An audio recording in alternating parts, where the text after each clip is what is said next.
Assalamualaikum warahmatullahi wabarakatuh. Perkenalkan, nama saya Aldi Falevi Wahyudi dengan NIM 23050706059. Di video kali ini saya akan membahas sebuah materi belajar dan pembelajaran tentang pendekatan-pendekatan pembelajaran. Ada apa aja sih pendekatan-pendekatan pembelajaran di sini? Yuk kita simak yuk. Nah, yang pertama adalah pendekatan. Pendekatan dapat diartikan sebagai titik tolak atau sudut pandang kita terhadap proses pembelajaran. Lalu, yang kedua itu adalah strategi. Strategi dapat diartikan sebagai perencanaan yang berisi tentang rangkaian kegiatan yang didesain untuk mencapai tujuan pendidikan tertentu. Lalu yang ketiga itu adalah metode.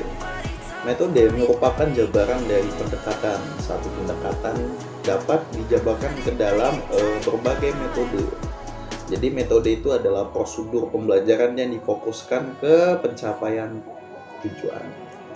Lalu yang terakhir itu adalah pendekatan pembelajaran.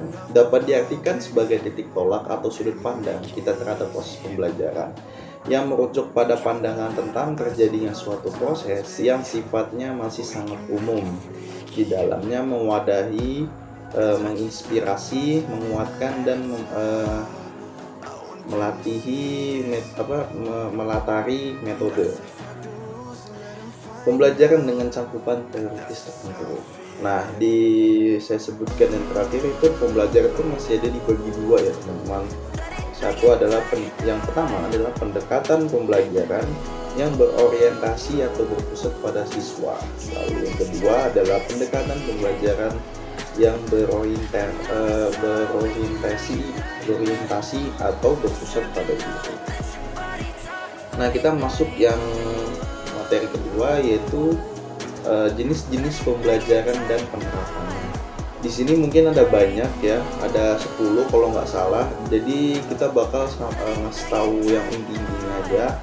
Jadi saya bakal ngasih kalian 5. Yang pertama adalah pengajaran dengan bantuan komputer. Jadi kita bisa memanfaatkan media-media, jadi kayak menggunakan komputer ya, seperti itu ya teman-teman. Lalu yang kedua itu adalah dalam kegiatan pembelajaran menggunakan demonstrasi, guru memperagakan atau menunjukkan cara mengajar suatu prosedur, cara bekerjanya suatu prinsip, cara menggunakan suatu peralatan dan yang lain. Jadi guru itu harus profesional terhadap materi apa yang dia ajarkan nanti ya. Jadi harus ngerti cara mendemonstrasinya, ilustrasinya, cara prosedurnya, cara bekerjanya dan lain sebagainya. Lalu yang ketiga adalah metode pembelajaran yang hendaknya siswa mengamati secara teliti objek studi atau materi yang dipelajari dengan tujuan agar siswa mendapatkan gambaran dan pengertian yang jelas.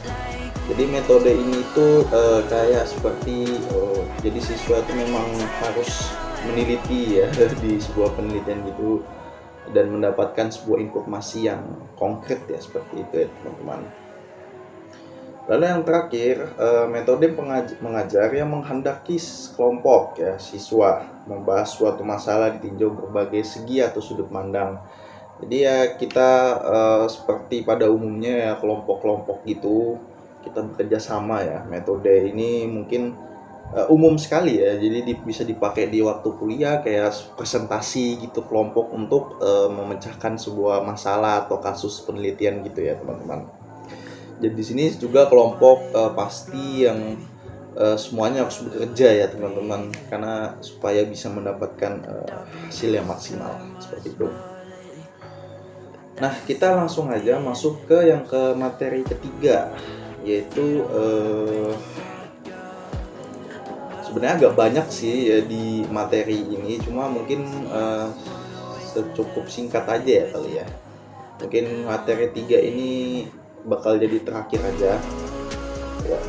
Jadi yang ketiga ini kita banyak sebetulnya materi-materi. Jadi saya nggak bisa membacakan satu-satu, namun mungkin yang saya paham aja kali ya. Nah, jadi yang ketiga itu adalah pendekatan belajar berbasis sekolah. Jadi pendekatan belajar berbasis sekolah adalah pendekatan pembelajaran yang menggunakan masalah sebagai langkah awal untuk mendapatkan pengetahuan baru.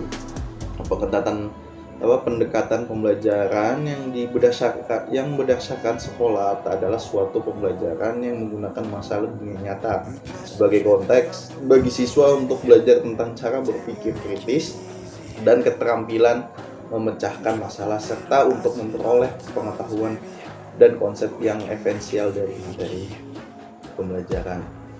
Ya, mungkin segitu saja video materi ini. Semoga apa yang saya sampaikan kepada kalian itu bisa menjadi manfaat bagi semua orang, atau terutama saya juga. Baik, mohon maaf kalau saya ngomong itu agak belibet ya teman-teman. Jadi ya seperti itu ya, saya mohon maafkan ya. Saya akhiri. Assalamualaikum warahmatullahi wabarakatuh.